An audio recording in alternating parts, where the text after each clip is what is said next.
Hey everybody, this is Minion Soldier and this is Ship Updates. Now, first off, of course, big news is the Starfarer is in hangar. So if you want, you can go log into the RSI website, change your hangar to the Revel in York, and off to the far, far left. Even though you can't really drag and drop the ship into a specific part of your hangar, if you go off to the far, far left, you should be able to find the Starfarer there, and you can go in, you can explore, and you can check it out.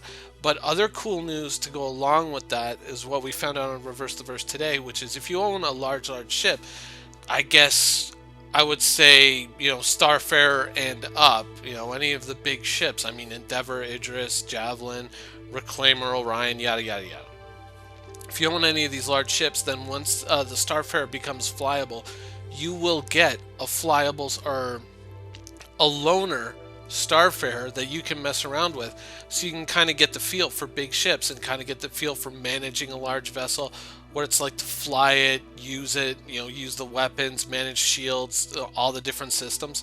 So if you're sitting there and you're thinking, oh man, like for instance for me, it's gonna be ages before I see my Reclaimer, you'll still be able to kind of get a feel for things using this ship. So, something very much to look forward to for everybody going along with the release of the Starfarer into the hangar. Just today you can go check it out, but in the future, when it becomes a loner, you should all be able to fly it as well. Now, going back to the news from this week. Now, of course, it was said on by Chris Roberts and the subscriber Reverse the Verse. It was said again in Reverse the Verse today, is the small mining ship is likely going to be the next concept, and Ben somewhat set a date of end of April for that sale, so set your money aside if that's a ship that you want to get.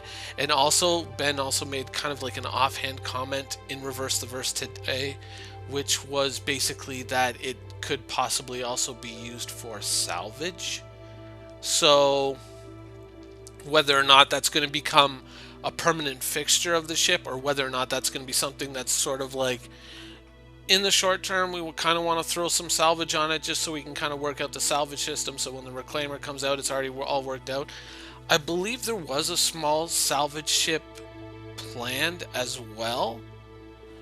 It was small miner and small salvage ship, but then to hear them kind of branch that into the small mining ship, I'm not sure if they're just to test out the mechanic, or if they're kind of saying that the small salvage ship may not be coming, and that it might be kind of, the small mining ship might end up being kind of like a situation where you have the Reliant, where there's a Reliant that can do news, and then there's the Reliant that can do science, combat, yada yada yada. I wonder if they're not kind of quietly slipping it in that it's both these ships are now one ship. So that's something to pay attention to in the future.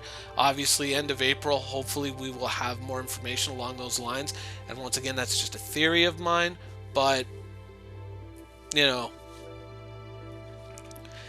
Ben said it, so I'm just asking the question. Now, other things that we found out a little bit about the ship painting system, that we'll be able to manipulate the primary and secondary colors. That was, of course, the subscriber Reverse the Verse with Chris Roberts, and that we'll be able to place decals. Those are, I guess, more or less what we're going to have. Now, he had said that, I believe, going back almost like a year and a half ago on a 10 for the Chairman. He said something along the same lines. So it seems like they're pretty much, that's the way it's going to be now. Of course, we didn't get any information as to how involved it'll be, whether it'll be kind of like a War Thunder system where you can place decals wherever you want on your aircraft, and you can kind of make some cool designs that way. I don't know, but I'm just looking forward to being able to paint a few of my fighters in a matte black, and I'd like to be able to change the color of the engine glows as well, make them glow like a deep kind of like blood red. That would be awesome, but we'll find out more as things move along.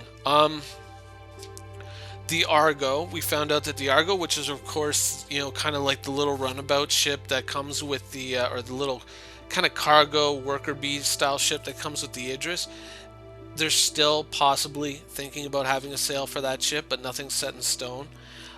Cross chassis downgrades, so if let's say you have an LTI Sabre but you're kind of like, I don't really want the Sabre. I want to take it and make it into like a base freelancer with LTI. No update yet as to when we'll get that system, but still something that they're working to.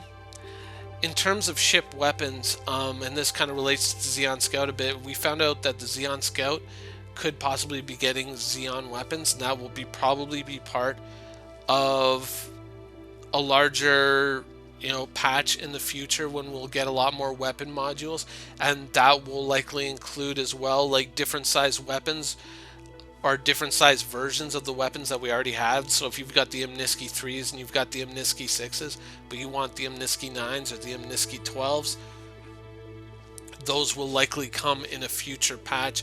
No date given, but that hopefully will be sometime soon. Now there is some news in regards to the Carrack, Caterpillar, things of that nature. Now some of this is a little bit, once again, a little bit of theory on my side, but we found out, and I mean it was, well, we didn't really find it out, but it was more or less reiterated that once Gurmukh Bhasin is done with the Caterpillar, that he's going to start work on the interior redesign of the Carrack, which is of course it's the big the medium sort of explorer / science ship that that, God, what was that, last 2014 or no 2015, about mid 2015 when that came out. That ship is it was all right, I'm gonna stop worrying about that date, but anyways, the Carrack is going to be next. Gurmukh Bhasin is going to start the work on the interior redesign of that ship. Now, as we know, or as we have found out in the last couple of weeks, is that the Caterpillar is likely going to be the next large ship that we're going to see in hangar. And so with Gurmukh having just recently done the work on the Caterpillar and now moving on to the Carrack, that kind of sort of gives the idea that after the Caterpillar, the next large ship will be the Carrack. Possibly. Now, there are two ships that can break that up because obviously other studios are working on other things at the same time, and those can kind of come in from the side and kind of fill in the gaps while we're waiting for other ships.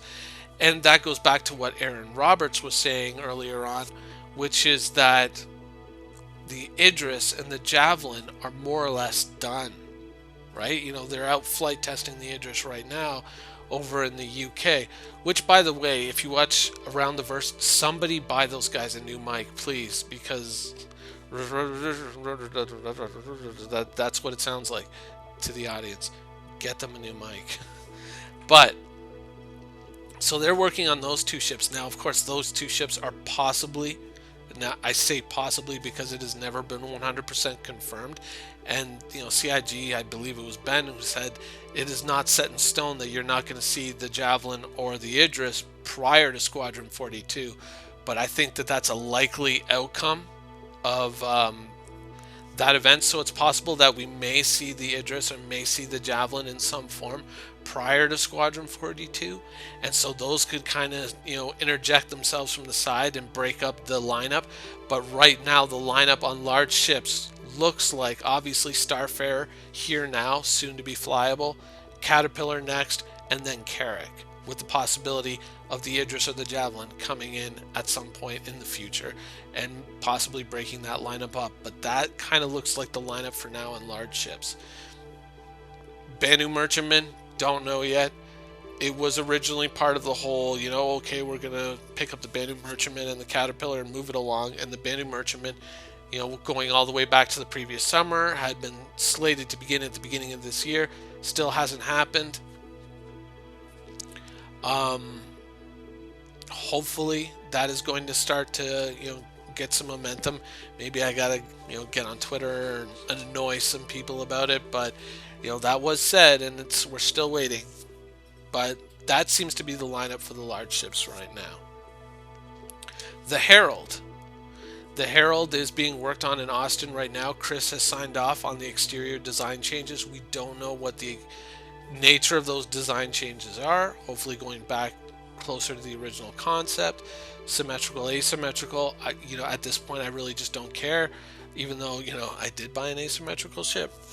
I would just like to see something that's a little less blended and blobby, and something that's a little bit more aggressive looking, like the very original concept, just in terms of hull and the cockpit shape. Because, I mean, even the cockpit in the original concept art had that whole glass section on the bottom. So, I mean, you could imagine yourself, like so many other Great Drake ships, where you're kind of sitting in it and you can kind of see all around you. I mean, even going to the Caterpillar, if you ever look at the cockpit on the Caterpillar, the Caterpillar's got these big open windows, and I think the pilot even sits there and he's got this giant open window, underneath him and looking forward. So there's a lot of cool stuff in Drake that, where they have these really wide open cockpits, and hopefully the Herald goes and follows that line.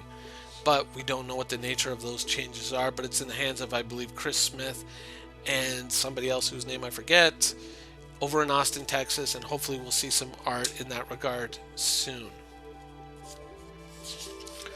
The giant mining robot, that's kind of like the last piece of news. The giant mining robot is going to be in the game.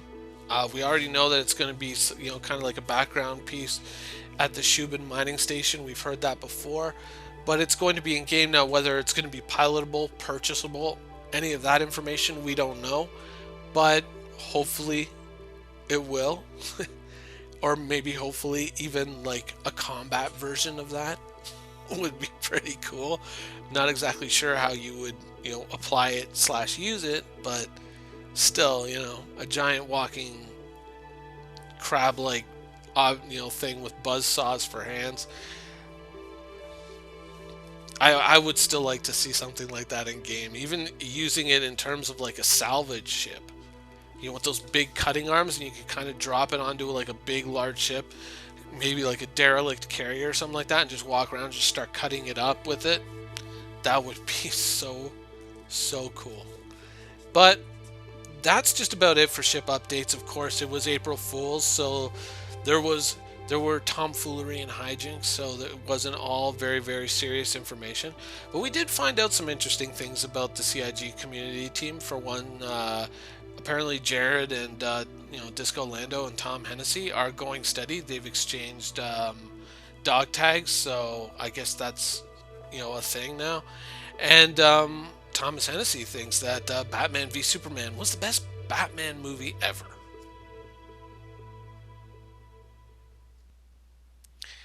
But you have to kind of take that with a grain of salt, because this is also the same guy who said Serenity was a cheap looking made for TV movie that wasn't very good.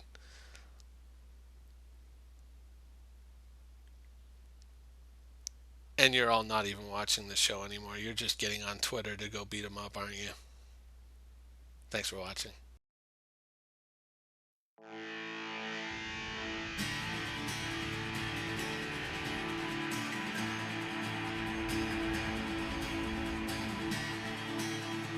Quantum travel initiated.